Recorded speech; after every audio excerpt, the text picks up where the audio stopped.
Muy bien, voy a tomar el tiempo para poder compartirles una palabra de parte del Señor y voy a leer la primera carta del apóstol Pablo a los Corintios, el capítulo número 12, versículos 26 al 27.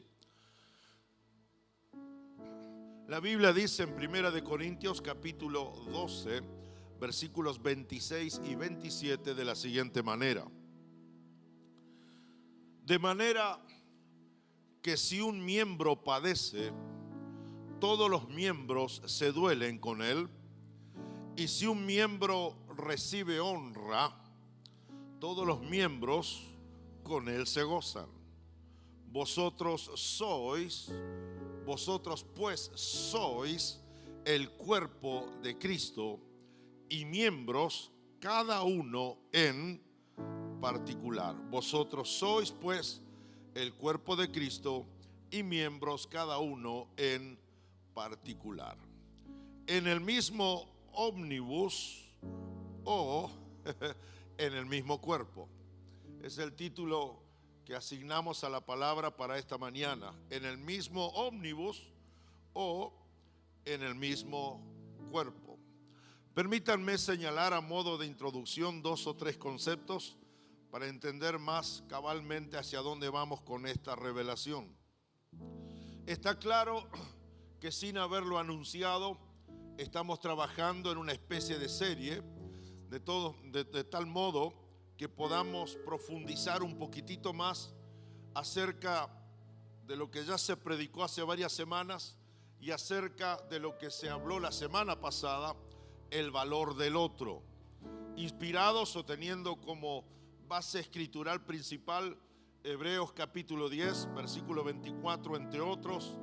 Y decíamos y volvemos a decir que no somos de los que abandonan, no somos de los que retroceden, porque entre otras cosas nos consideramos unos a otros, nos cuidamos unos a otros, de modo entonces que podamos mantenernos firmes y no por eso, y de hecho, de esa forma evitar tener que abandonar o retroceder.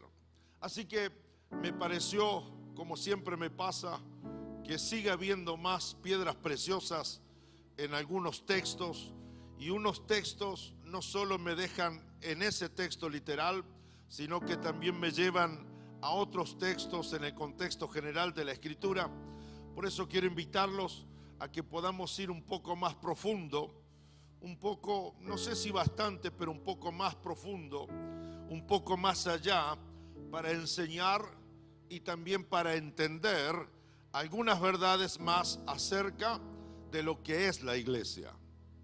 Me propongo con la palabra de hoy y buena parte de la palabra de la semana que viene no se lo pierda. Superman no hace eso. Es la palabra para la semana que viene, así que me parece importante que podamos profundizar acerca de lo que es la iglesia. Siempre se ha dicho, y es correcto, que una cosa es el templo, el lugar, y otra cosa es la iglesia que se reúne o se congrega ahí adentro en ese lugar. Vuelvo y digo, eso está bien, eso es lógico, eso es correcto, pero en esta necesidad de entender más y profundizar para eso un poco más, me pasa, y aquí viene otra reflexión en voz alta, que muchos de los que se reúnen adentro, no sé si saben que ellos son mucho más que una reunión de personas dentro de un templo. El templo es el lugar, la iglesia son las personas que se congregan en el lugar, y lo que debe tener uno claro es que esas personas que se reúnen en ese lugar no son solo personas que se reúnen, sino que son una iglesia. La vieja expresión griega eclesia es interesante porque el eclesia traduce simplemente no solo en español iglesia, sino literalmente los que son llamados afuera, al exterior, para entonces funcionar como cuerpo de Cristo, fuera de las leyes del sistema mundo que está en contra de nuestro Señor Jesucristo. Entonces la eclesía es el conjunto de hombres y mujeres llamados afuera del sistema, sociedad, século, mundo, que al ser cuerpo de Cristo van a llevar a cabo con éxito la misión que ellos tienen de transformación de esa sociedad. Quizás pensé entonces, si yo sé un poco más de la iglesia, me comportaré de una mejor forma desde mi condición de iglesia. Mientras yo más sé acerca de algo, más prevenido acerca de algunos peligros estoy, sencillamente porque sé un poco más del asunto. Entonces, si lo miro desde la perspectiva de la familia, cuando usted y yo nacemos a la vida, no digo nada nuevo ni es un descubrimiento, es que inmediatamente a todos nosotros al nacer nos introducen en el seno de una organización irreemplazable como es la familia. Entre otras razones, y hay muchas por cierto, cito una o dos, es que las necesidades afectivas, las necesidades relacionales, inclusive hasta la futura salud mental del recién nacido, podrán ser cubiertas y satisfechas de un modo adecuado solamente en eso que llamamos familia. Nacemos y nos llevan a casa. En casa nos miman, nos abrazan, nos besan, nos aprietan, nos pellizcan, nos bendicen, nos apapachan, nos consuelan, porque nacemos con una necesidad, y esto es intrínseco, es propio de nuestra condición humana. Necesitamos relaciones, necesitamos afectos. Ahora bien, de la misma forma, cuando nacemos usted y yo, nacemos en Cristo, la iglesia será para el nuevo creyente lo que la familia es para el recién nacido. Cuando ese hombre, esa mujer entregan su vida al Señor Jesucristo, inmediatamente después de la maravillosa noticia de que se ha convertido, que se ha entregado, el punto llega a la semana que continúa después de que entregó su vida al Señor. Porque no le sale volver a la discoteca, dicen algunos. No le sale volver al bar, a la cantina, a la parranda. Algo le pasa de que no quiere volver a probar un cigarro, no quiere volver a hacer ciertas cosas. Y de hecho es como sapo de otro pozo. Va a los lugares que antes frecuentaba y se siente extraño. Por eso lo que hace es buscar personas que de alguna manera estén viviendo lo que él está viviendo. Y por lo general ese conjunto de personas están en la iglesia. Porque la iglesia, lejos de ser una miríada, una multitud de gente santa, son gente refaccionada, llevadas a nuevo. Todos tienen una historia en la vida. Unos la hicieron como para que el diablo se avergüence y otros con cierta timidez, pero lo cierto es que en un momento de sus historias creyeron que Cristo podía cambiar sus historias.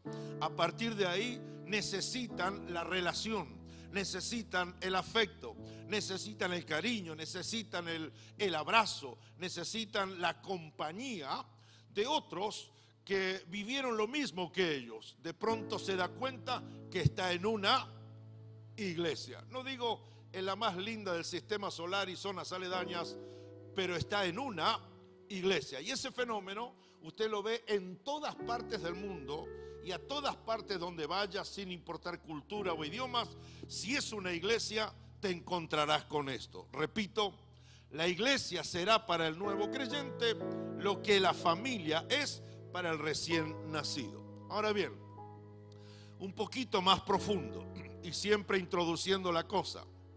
Tan trascendente, tan significativa, tan importante es la iglesia para que lo digo de otra forma, es tan importante y tan trascendente la iglesia para por lo menos la gran mayoría de los cristianos que vivimos en este lado del mundo. Es tan importante la iglesia que la vida de esos cristianos gira alrededor de la iglesia. En otros países y culturas, la iglesia gira alrededor de la vida de la persona.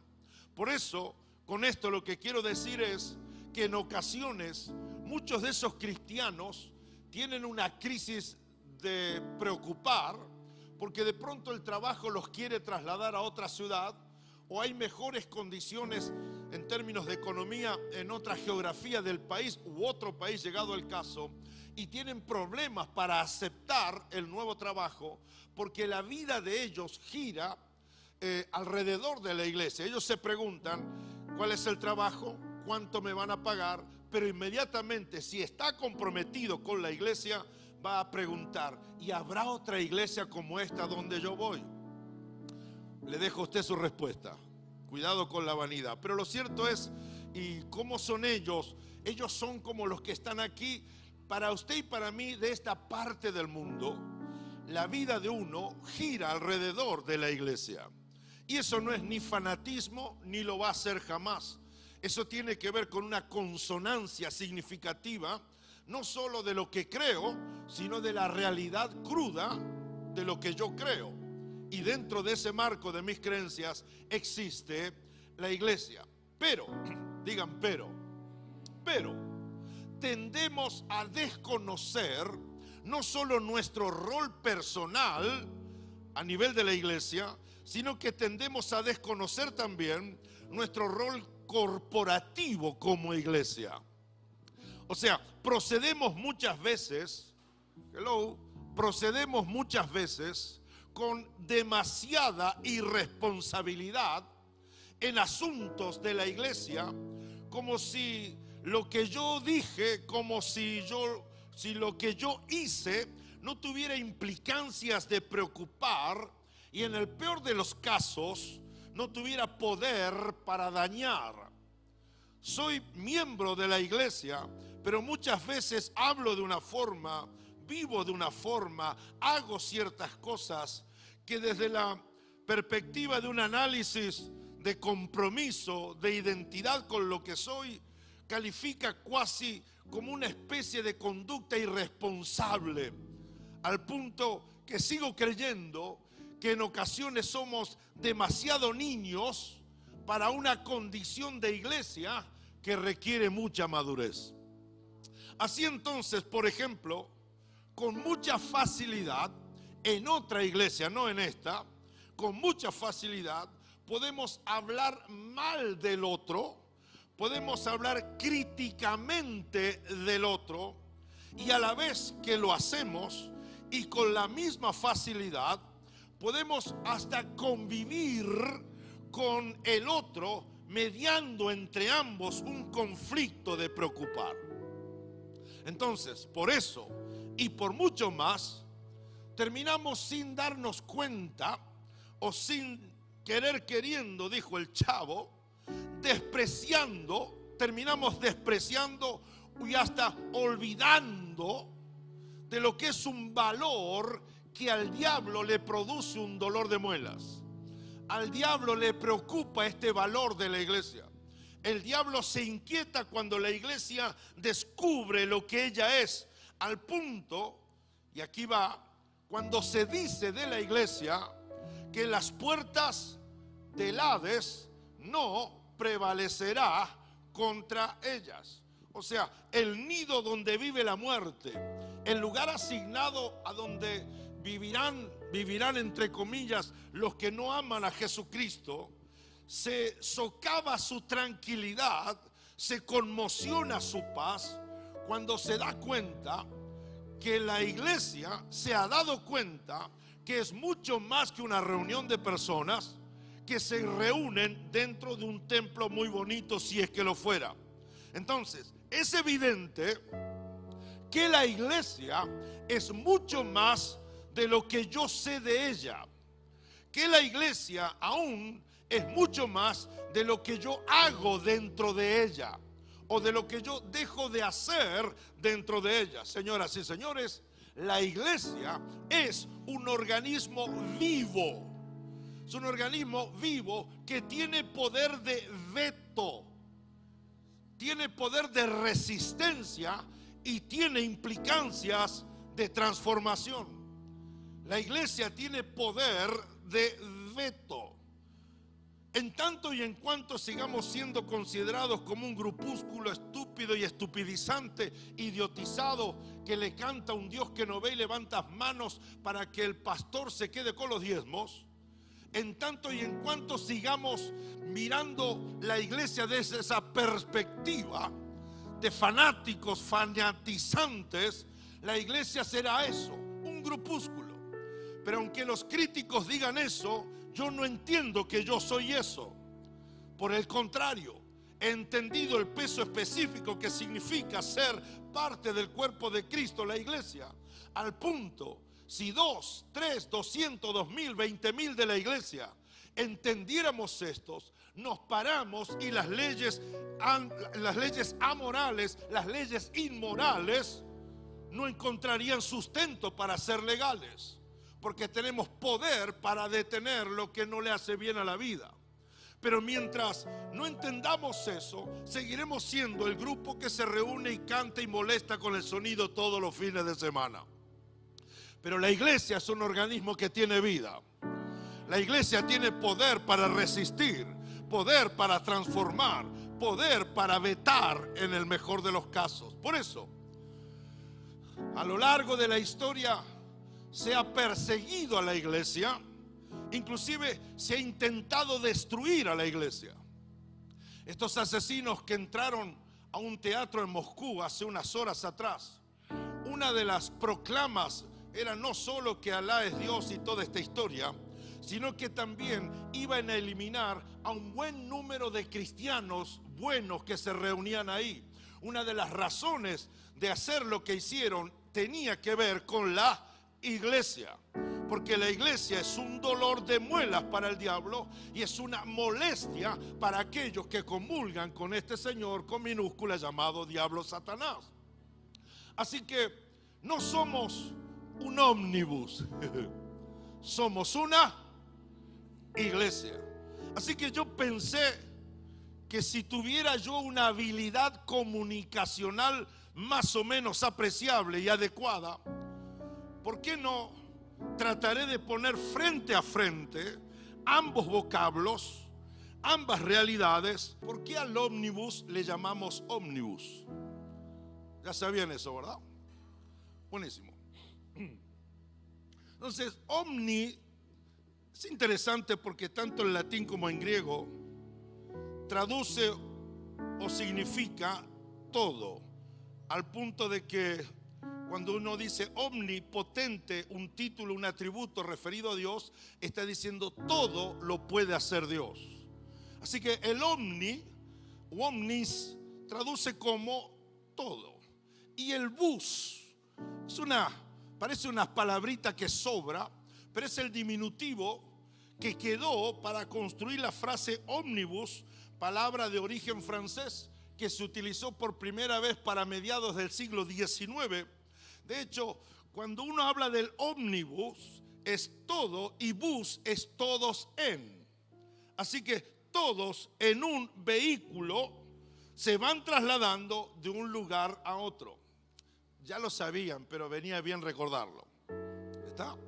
Por eso, jugando con las expresiones ómnibus, todos en un vehículo para trasladarse de a, aparecen otras acepciones. Por ejemplo, autobús, que significa todos trasladándose dentro de un auto. Estoy tremendo. La otra expresión pariente es minibús. Es un pequeño vehículo que traslada personas, y microbús es pequeño de pequeño que traslada más de 4, 5, 6 personas. Y por si alguien quería recordarlo, típica expresión que se usaba en Buenos Aires hace muchos años es el trolebús. En Mendoza hay trole. Y todos decimos trole. ¿Y qué estamos diciendo? De hecho, el troles es la expresión troll francés que significa rodar. De hecho, interesante esto al hablar del trolebús, es un vehículo impulsado por corriente, con una corriente que surge del trole, es decir, del tendido eléctrico que tiene el vehículo en conexión con los cables pelados que van por fuera. Ahora, lo interesante más todavía es que todos los ciudadanos pueden viajar en el ómnibus. Hombres, mujeres, altos, bajos, amplios, pequeños, todos pueden viajar porque el ómnibus nace para uso colectivo. Uso colectivo. Y que como nace para uso colectivo, en Argentina y 2 países más en Sudamérica le decimos: voy a tomar el colectivo, diminutivo argentino, me vine en el cole, me vine en el bondi, que ese no nació de ningún lado. Por favor, dígame que me escucharon por lo menos. Ahora, ¿para qué todo esto? ¿En un ómnibus o en el cuerpo? El mismo cuerpo. Resulta ser que hay algunas características del ómnibus que son muy similares a la iglesia. Por ejemplo, paso a describir.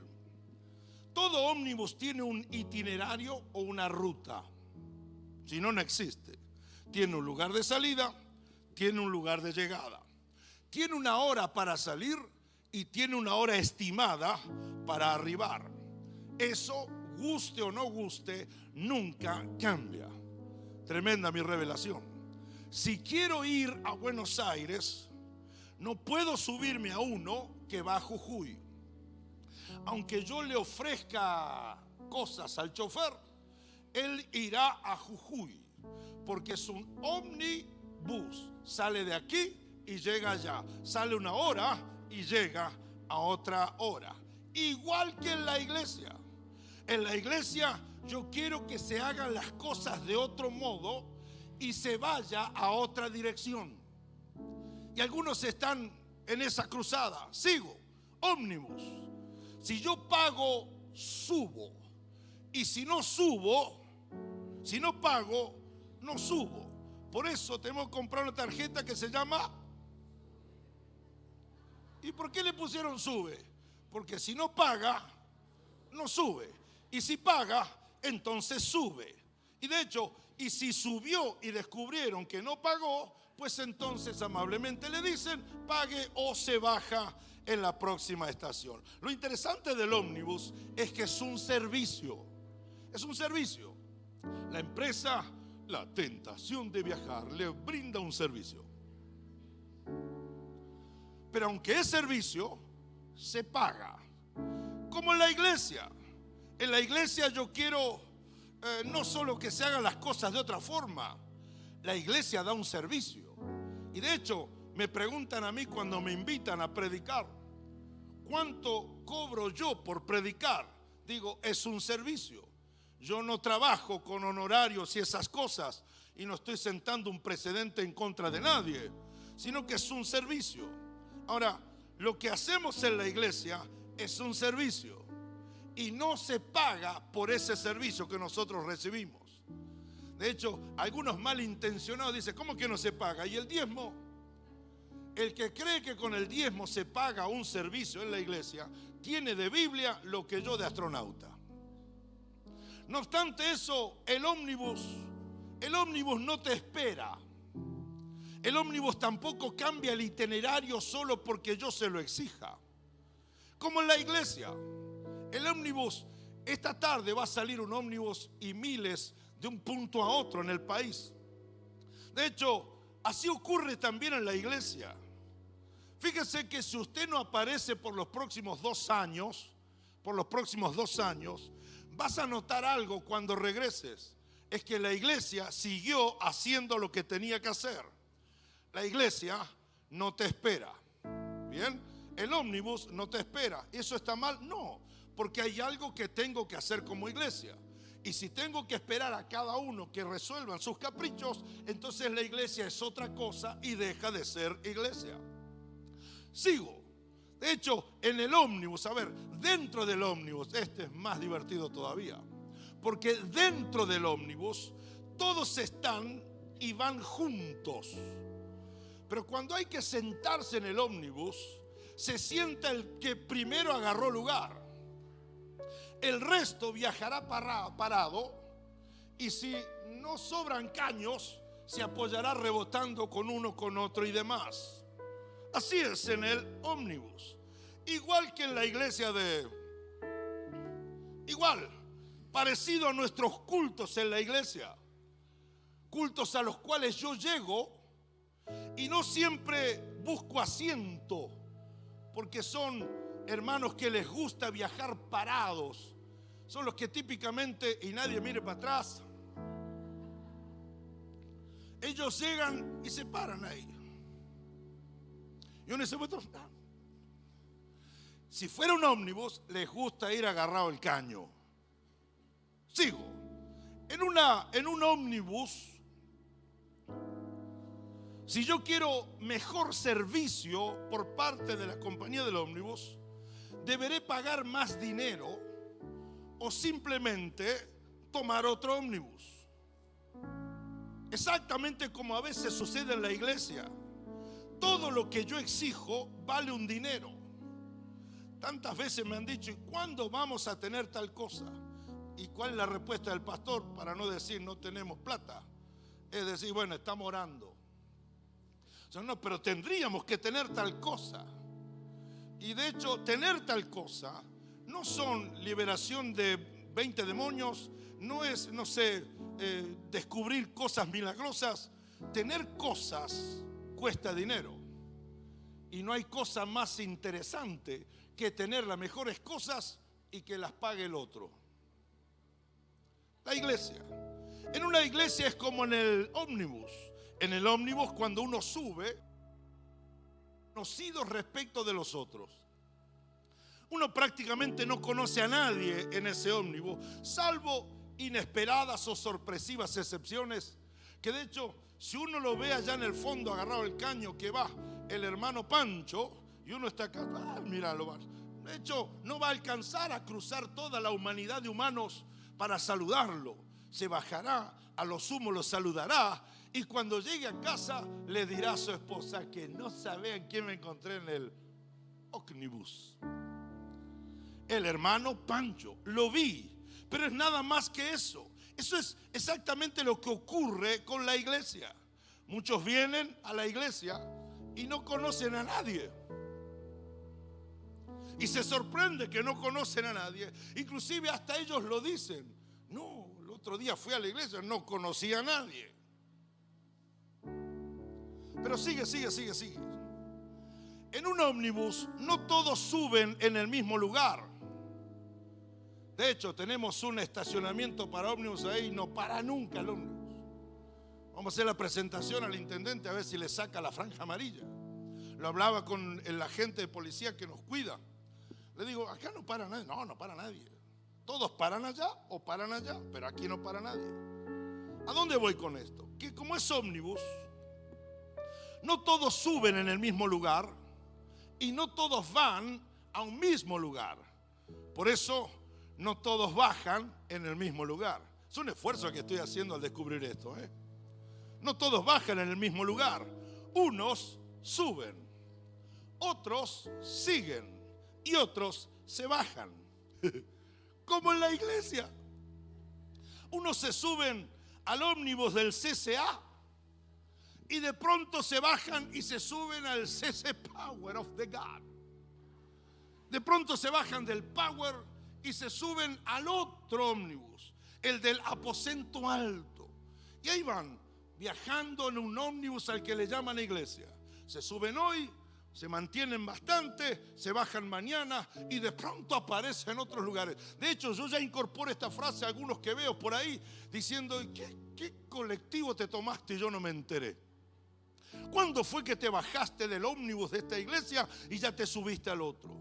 En un ómnibus, uno al subir al ómnibus, no me lo van a negar, cuando todos nosotros subimos al ómnibus, miramos con una especie de paneo general, rápido. Miramos a ver quiénes son los que están arriba. Y nuestro paneo es identificar si hay algún conocido. Segundo, identificar un lugar en soledad para poder sentarme solo. De hecho, necesito aún en el ómnibus y con tanta gente junta, estar aislado, en vez de buscar la sociedad. Vamos, la última vez que viajaste en ómnibus, Si es que tiene la tarjeta. Todos nosotros nos sentiríamos mal si yo estoy sentado solo y se sienta al lado mío un pesado y arranca con: hola, ¿qué tal? ¿Me puedo sentar? Y uno lo mira como diciendo: no es el mío, pues si fuera mío te prohibiría que te sientes. ¿Me puedo sentar? Me siento igual. ¿Cómo anda? Bien. ¿Cómo está usted? De hecho, lo miraría con desagrado. Lo miraría con molestia y hasta sospecharía dobles intenciones. Como los cultos de una iglesia. Cuando entramos al templo miramos quiénes están. Y no solo que miramos, sino que inmediatamente identificamos, uno, que el eterno mío lugar no haya sido ocupado por algún androide pecador.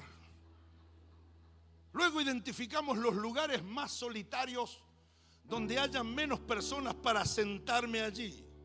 Miramos quiénes llegaron.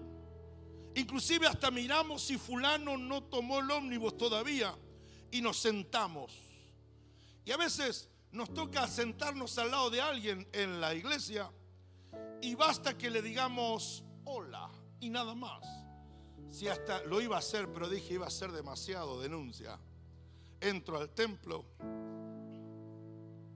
miro, asiento solo, hay alguien al lado y me siento. ¿Cómo están? Bien, bien, bien, bien. Y luego cierro los ojos. ¿Por qué cierra los ojos? Porque está adorando. Mentira. No quiere que lo molesten. No quieren tener que dar explicaciones. Tal es así que en los ómnibus los asientos están dispuestos de tal forma que siempre, como digo, buscaremos a aquellos que nos den el privilegio de la individualidad. Luego los que tienen acompañantes. Por eso me he dado cuenta, y si usted gusta mirar, hay asientos en este templo hoy que al cabo de un cierto tiempo de iniciado el culto, esos asientos o sillas siguen sin ocuparse. ¿Y por qué siguen sin ocuparse? Porque ocuparlo implica sentarse al lado de otro, pero somos cuerpo. Sigue. En un ómnibus, si alguien se sienta al lado mío, teniendo a la izquierda 2 asientos libres, lo voy a mirar raro. Lo miro con sospecha. Y hasta inclusive me cambio de lugar. Me ha pasado en ómnibus, porque algunos creen que yo no ando en ómnibus. Me ha pasado en aviones, que estoy acá, no hay nadie acá, no hay nadie allá. Y este viene y se sienta acá. Y yo lo miro, como diciendo, ¿cuántos asientos libres que hay? O sea, quiero viajar solo. Como en la iglesia. Si de hecho me siento acá y toda la fila está libre, ¿por qué se sienta al lado mío? En el ómnibus nadie me pregunta cómo estoy. De hecho, si hay un lugar para ponderar el silencio, ese es un ómnibus. Todos viajan en silencio. Todos viajan mirando a la nada. Todos viajan sin hablar. Como en los cultos de la iglesia, nos sentamos y no preguntamos nada más de la vida de. Aparte, porque hay quienes ya avisaron. Me molesta que me pregunten cómo estoy. Y el pastor aparece cual demonio sin haber sido convocado. ¿Cómo estás? Bien, bien, bien. Y de verdad, ¿cómo estás? Porque no quieren hablar. No quiero que nadie sepa mi problema. Porque tener este problema me avergüenza tenerlo. Como si el que tiene problema es humano y el resto de todos los demás es una especie de querubines, arcángeles camuflados de humanidad que se metieron a vivir entre nosotros. Así somos. Entonces, en el ómnibus es más todavía. Si algo me pasara en el ómnibus, pocos samaritanos en ese ómnibus intervendrán en mi favor. La mayoría, los que están atrás, van a cogotear así. ¿Qué pasó? ¿Qué pasó? Lo que harán es mirar, se lamentarán, luego preguntarán algo. ¿Y por qué no? nunca faltará el que lo graba y lo sube a las redes. Como la iglesia de acá atrás, ¿bien? Cuando veo que alguien tiene un problema en mi iglesia, vamos a estar orando. Mentís. Porque estoy orando es la fórmula para quedar bien. Entonces, a lo sumo, lo que diré también es, bueno, por lo menos estaré orando, porque lo que hizo es pecado. Yo no me puedo meter en la vida de alguien, y más de alguien que hizo lo que hizo. Es el ómnibus con cartel de iglesia. En un ómnibus todos se molestan si el otro me molesta. Como la iglesia, a la menor molestia se cambian de ómnibus, de iglesia. Entonces todos en el ómnibus se cuidan del otro, y eso es propio de lo que se hace frente a alguien que es desconocido. De hecho, también en otra iglesia hay hermanos en Cristo que se cuidan del hermano en Cristo. Ómnibus. De hecho, en el ómnibus, si el chofer no para donde quiero, me quejo y le grito. Como la iglesia.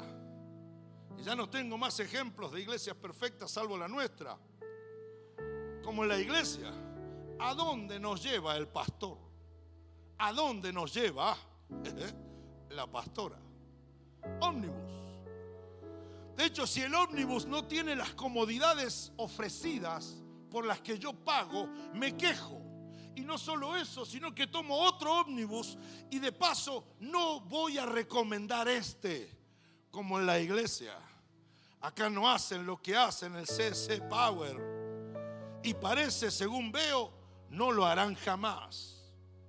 Lo único que pedimos en la iglesia es, como en el ómnibus, pautas de respeto, pero no de convivencia. Pautas de respeto que nos distancian, pero hace que seamos un grupo de 20.000 o los que sean, de desconocidos. En un ómnibus, señoras y señores, todos están juntos en un vehículo, pero aunque están juntos en un vehículo, no es un cuerpo. Voy a la Biblia, segunda parte, promediando ya esta tortura de domingo por la mañana. Analizo el contexto del texto que acabo de leer hace unos minutos y me encuentro por lo menos con 5 cosas. Versículos 4 al 11 de 1 Corintios 12 habla de que es un mismo cuerpo y hay diversidad de dones y de ministerios. En el cuerpo llamado iglesia hay una diferencia, diversidad, muchas clases de habilidades, pero dice, el espíritu es el mismo. En la iglesia hay diversidad de ministerios, es decir, de espacios para servir, pero el Señor es el mismo. En la iglesia, según dice Pablo a los Corintios, hay diversidad de operaciones, de formas de hacer las cosas, pero Dios es el mismo. Imagine esto, por favor. ¿Cómo sería si todo esto estuviera en un ómnibus y no hubiera un moderador llamado Señor o Espíritu Santo?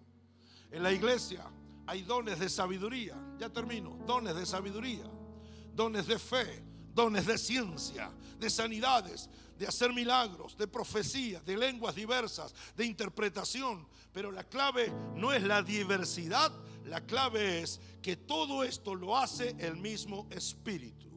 A diferencia del ómnibus, donde también hay diversidad de pasajeros, pero no hay unidad de propósito. Así las cosas, la diversidad fluye unida, compacta, gracias al obrar del Señor. De hecho, la diversidad no es excusa para yo fortalecerme en ella y señalar una distancia con otro. Está bien que no seamos todos iguales, está bien que no seamos todos parecidos, pero debe ser la diversidad sometida a la dirección que el Señor hace en nuestras vidas.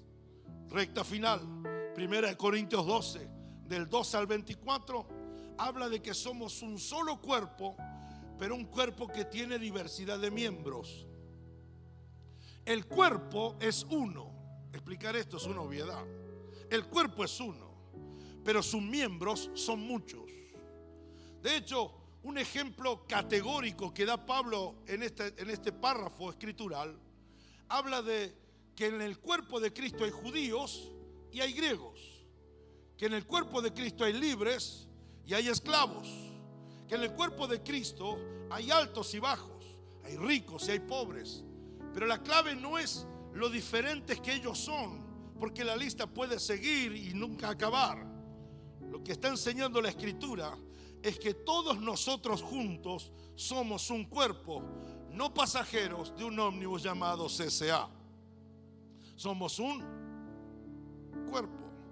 De hecho, en estos párrafos Pablo da unas figuras y unos ejemplos y dice: ¿qué ocurriría si dijera el pie, no soy del cuerpo?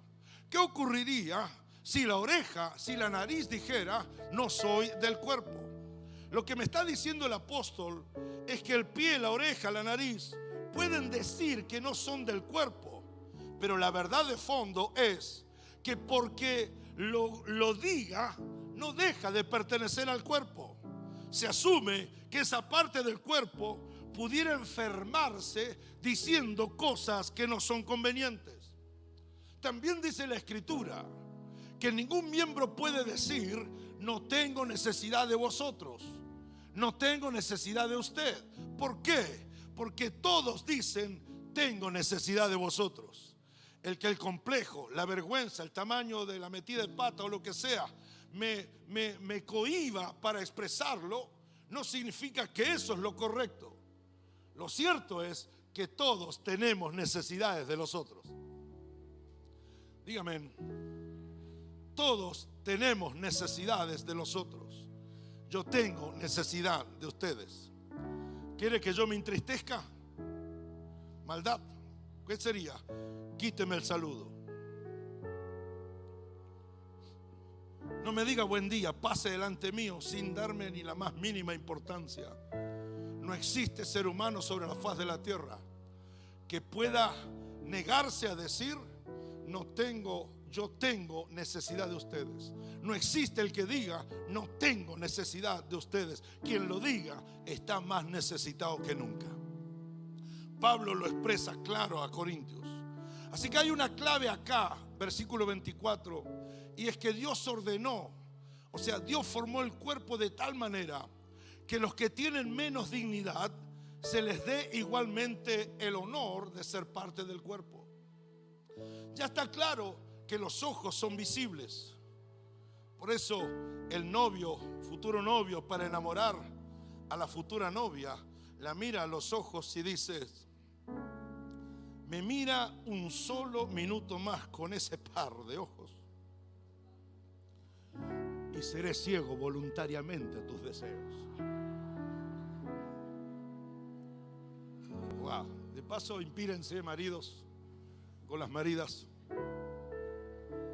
Ahora, no conozco, y si usted es uno de esos novios, no conozco novio que se va a poner de novio con la novia y que le diga: no puede ser, tremenda rótula que tenés ahí. ¿Cómo un ser humano como usted apareció en el mundo con semejante tobillo? No decimos eso, ¿o sí? Lo que exaltamos es lo que vemos, no los miembros que están escondidos, que Pablo le llama que son indignos, son los que no se muestran. Y aquí aparece Dios como elemento, diga elemento compensador. Bien, para Dios todos son necesarios, aunque no todos son tan visibles como otros. Entonces le ataca el complejo a uno de los miembros de la iglesia. A mí me tienen ahí para tal cosa, como si eso fuera la rótula. Y Dios se aparece en el baño cuando limpiamos el inodoro a decirnos: ¿qué haríamos en la iglesia si usted no estuviera haciendo esto que estás haciendo? Porque aunque no se vean, no son visibles, son dignos. Recta, ahora sí, y termino. Hay algo más respecto de la descripción de iglesia, y es que en la iglesia hay preocupación de los unos por los otros. No debe haber desaveniencia, falta de armonía o de acuerdo. Al contrario, todos los miembros deben preocuparse los unos por los otros. Ninguna parte del cuerpo existe por sí sola. En algunos lugares a tremenda revelación me aplauden, pero bueno, está profundo esto. Ninguna parte del cuerpo existe por sí sola. Cada parte está diseñada y colocada para servir al resto del cuerpo. Me acabo de enterar que se llama cáncer cuando una parte del cuerpo se hace egoísta y no quiere seguir sirviendo en comunidad al cuerpo. Por eso ningún cuerpo, si está sano, tiene partes ambiciosas. Los dedos no ascienden para luego de unos años graduarse de rodilla o de nariz o de ojos. Los pies pasan la mayor parte de su vida en la oscuridad. De hecho, andaba alguien descalzo por la ciudad, lo vi hace unos meses, y le llegué con el chisme a la pastora. Man, ¿no viste al tipo ese? ¿Qué? Espero que no esté aquí. Anda descalzo. O sea, mostrando las patas en buen argentino. Se puede lastimar y demás. Todos los que estamos aquí tenemos escondidos nuestros pies. Es más, de 10 mortales, 8 a 9 se avergüenzan de los pies, comillas, patas que tienen. Muestran las manos. Una vez en otro país la pastora se fue a hacer las cejas y las uñas y qué sé yo la acompañé. Entonces, y ahí nomás me vieron como víctima. Porque veo un hombre que se estaba haciendo pasaba un alambre, no sé qué le hacían. Y después, como se retardó, se hizo las manos. Y lo peor, y yo ya hablé en lenguas, pero al revés, se empezó a hacer los pies.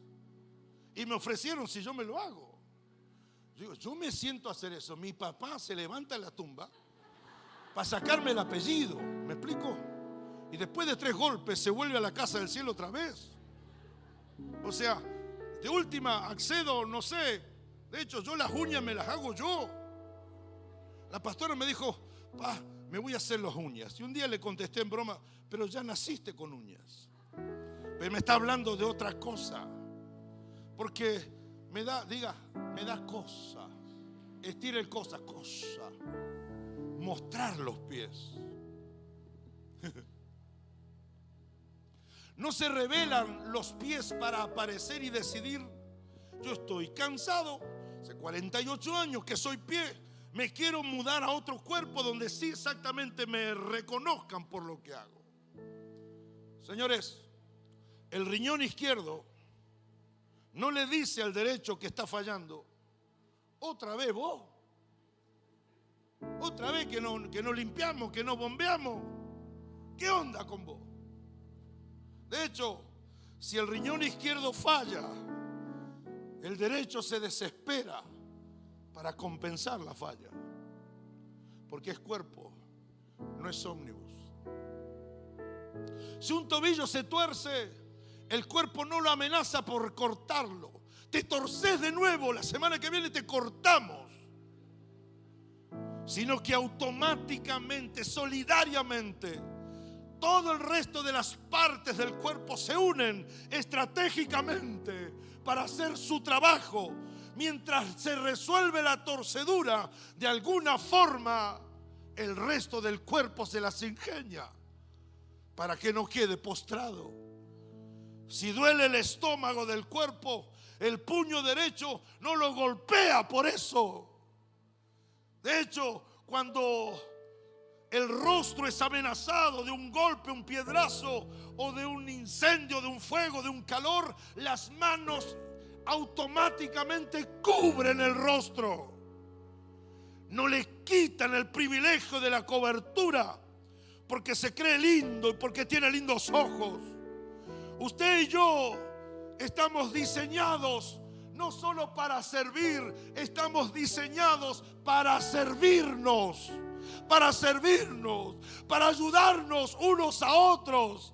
Porque si hago eso, así el cuerpo se mantiene saludable y ninguna de sus partes se muere como un desgraciado, se muere como un pecador, se muere como un olvidado.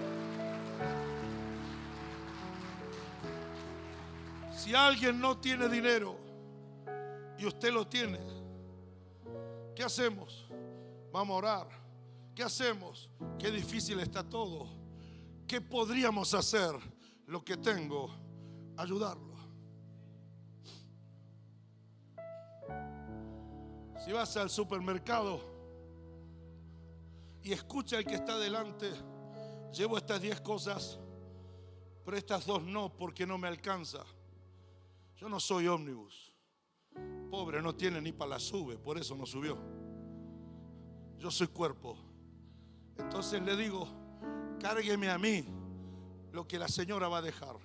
Es más, déjeme que yo se lo voy a pagar. ¿Porque tengo dinero? No, porque soy cuerpo. Y la Biblia me dice que somos miembros los unos con los otros. ¿Cómo no lo voy a ayudar?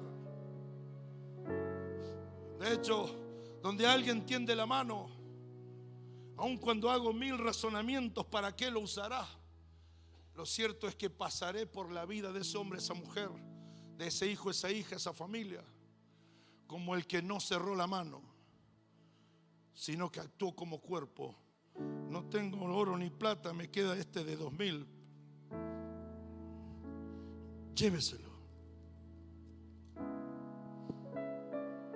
Por eso entiendo el libro de los Hechos, que no había necesidades en la iglesia naciente. La comprensión de la diversidad por parte nuestra, la compensación que Dios produce, no debiera producir competencias ni desavenencias, sino debiera producir un sentir, un deseo, una decisión de preocupación los unos por los otros. Mi Biblia dice, para que se preocupen los unos para los otros. Mi Biblia no traduce para que se ocupen, porque si hubiera dicho para que se ocupen, de hecho esa expresión ya aparece tarde, porque aparece una vez que el problema se produjo. Pero si es preocupación, dice que yo antes de que suceda lo que pueda suceder, hago algo de tal modo que lo que pudiera llegar a ocurrir no ocurra, para no ser bombero con media casa incendiado, sino serlo preventivamente. Mi actitud hacia el otro es la de preocuparme. Por eso cierro ahora con lo que dice Pablo, porque si uno sufre, todos sufren con él. Y de hecho, si uno recibe una honra, todos se alegran con él. Así las cosas. Aquí hay algo lógico, y es que en un ómnibus nadie sabe quién es el otro, ni qué le pasa al otro, porque el otro solo es un acompañante ocasional, temporal. El dolor del otro, según dice la Escritura en el cuerpo, me duele a mí.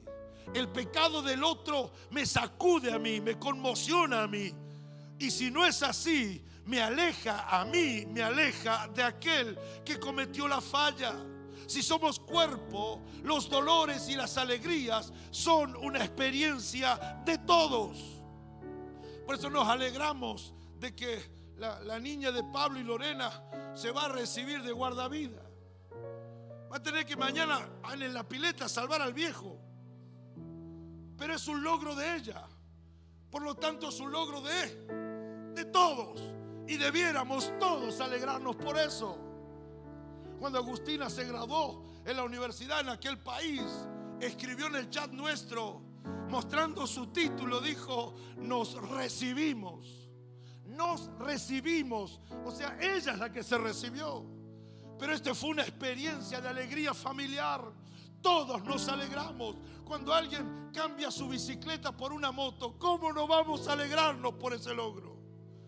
¿Cómo no vamos a darle palmadas en la espalda por la alegría de que crezca? Ayer vino alguien a verme a última hora en la calle charlando. Yo digo, hay una camioneta, está parada ahí, debe estar perdido, y me escribe: estoy acá, me dijo. Y cuando veo, terrible camioneta. En el ómnibus diría: ¿de dónde habrá sacado la plata? En la iglesia, qué alegría por lo que tenés, pero qué bendición por lo que tenés, por lo que lograste.